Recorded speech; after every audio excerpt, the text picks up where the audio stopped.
Hi, you're right.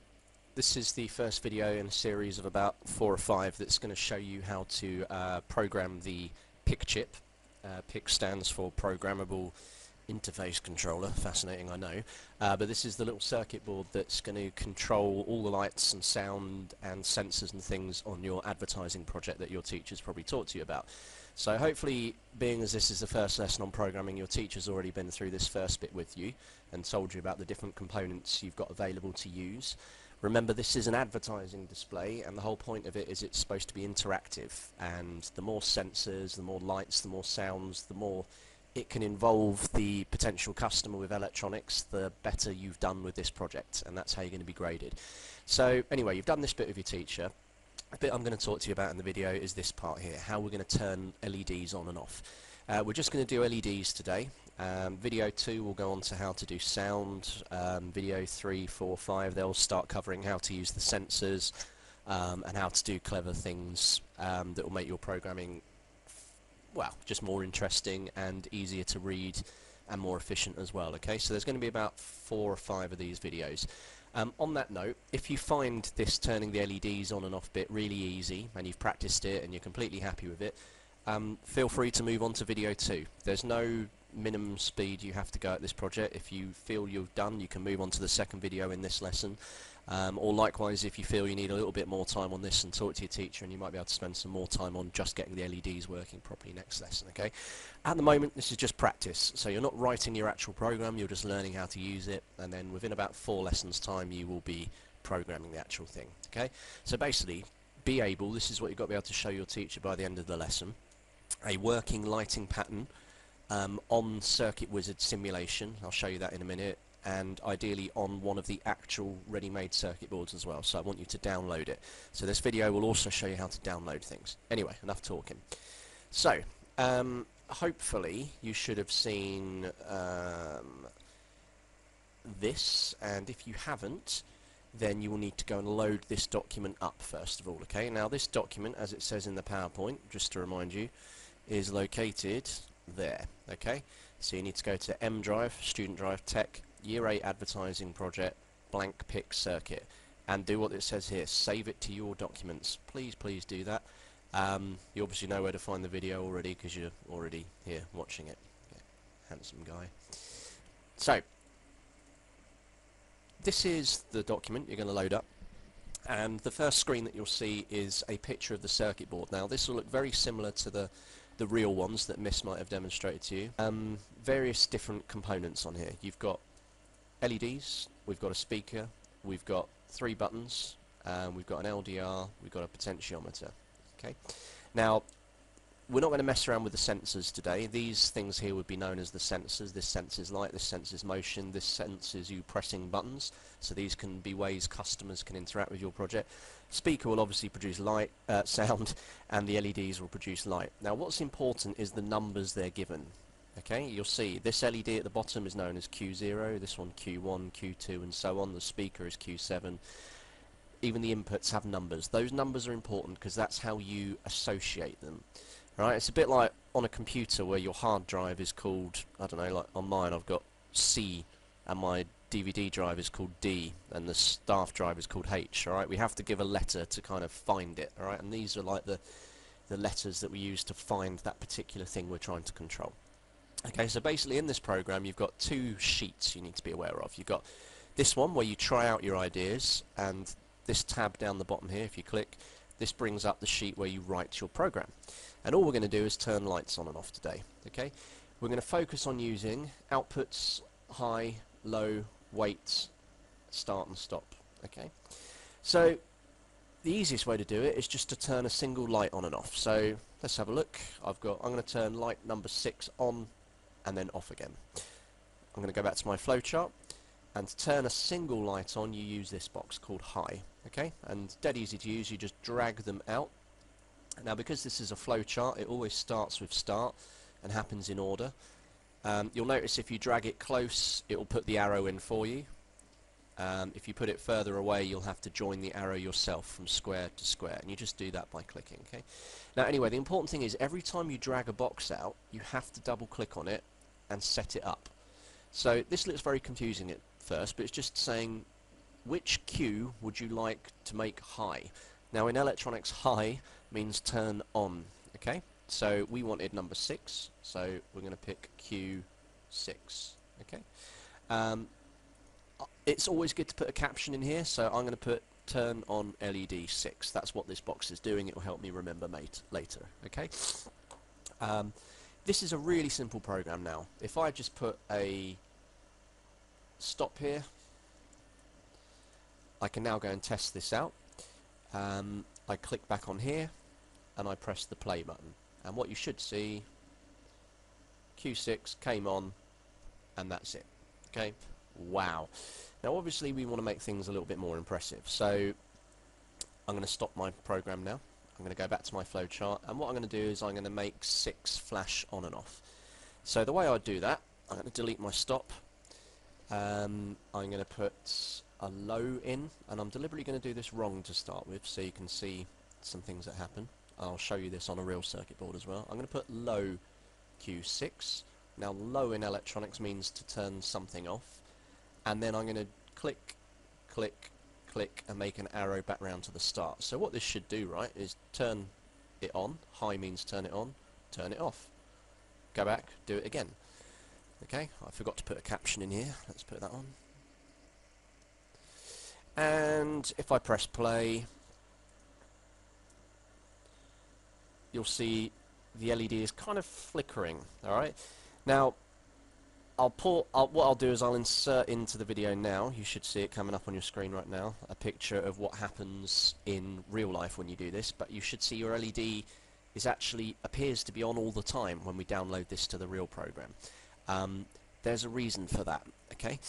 Although this program does indeed turn light on, turn it off, you've got to remember this is running at the speed that a computer works, which is considerably faster than you. If I told you to go and turn a light on and off, you'd see the light flash on and off. If you tell a computer to do it, it does it something like several thousand times a second. So what happens is the light in real life never appears to go off, as you can see on my demonstration, but on here it does appear to flicker. So the way we need to get around that is we're going to put a wait in. Alright, and this is what I said, I was deliberately doing it wrong. So I'm going to put a wait.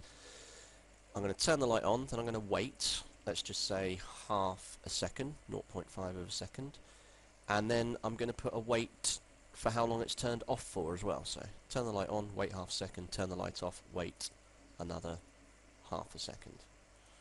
Okay, if I go back to my flowchart now and press play, we can see a very definite on, off flash, and if you look at the video version of this as well, you'll see that it flashes as we would expect. Right? That's our first lesson about programming.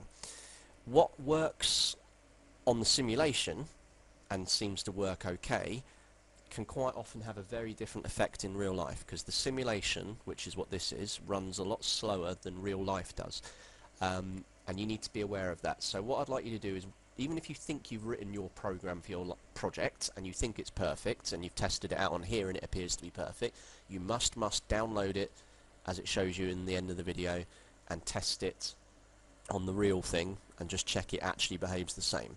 Generally, if it doesn't, it will be because of weights or some of the other things I'll go into in future videos. Okay, so that's how we'd turn one light on or off. The second part of this video, I'm just going to show you how we would turn several lights on and off together. Okay, so I'm going to delete all this now.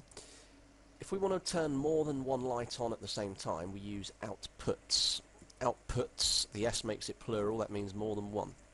Now here you'll see all of our Qs, Q7, 6, 5, 4, 3, 2, 1, 0. And if we look back here, Q0 all the way through to 6 are LEDs. Q7, we're not going to use that one because that's the speaker at the moment. Okay, so what I could do here is I could click all of these and make them red. That means turn them all off. Or I can click them again and make them green, and you'll see it changes to a 1. Okay, 1 in electronics means on, 0 means off. Just as an aside note, if you know computing, or if you've ever, like, you'll have heard of binary. 0 means off, 1 means on. But also, if I look at the power symbol, which you'll find on pretty much all gadgets to turn them on or off, what do you notice? A 0 and a 1.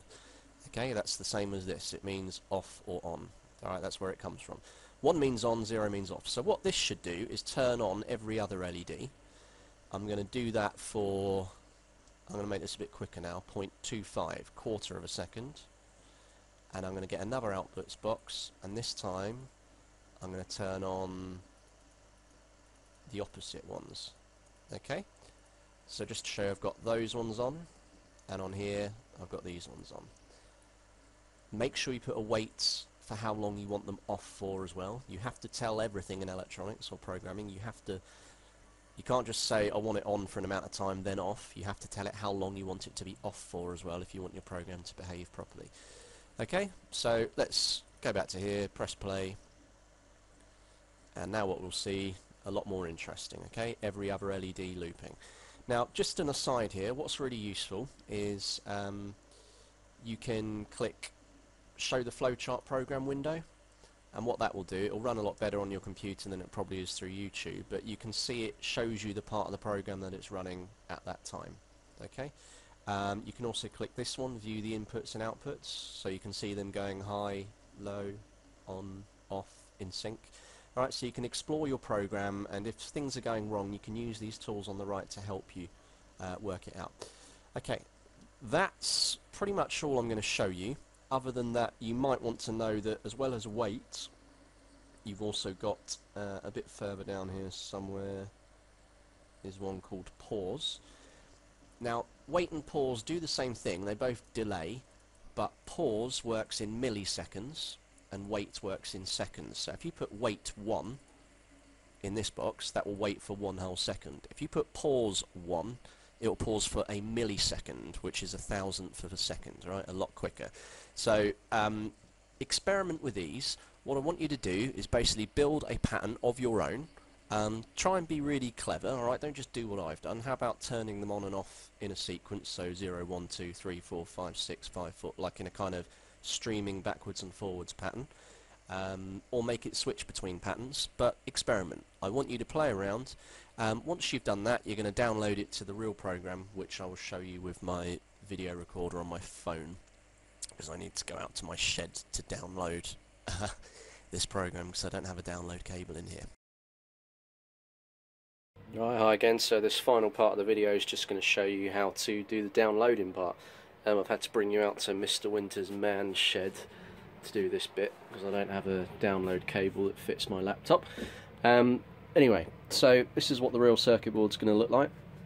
I've just laid it all out for you. So these would be your LEDs, I'm sure you know that. These are your switch. This is your potentiometer. This is the speaker.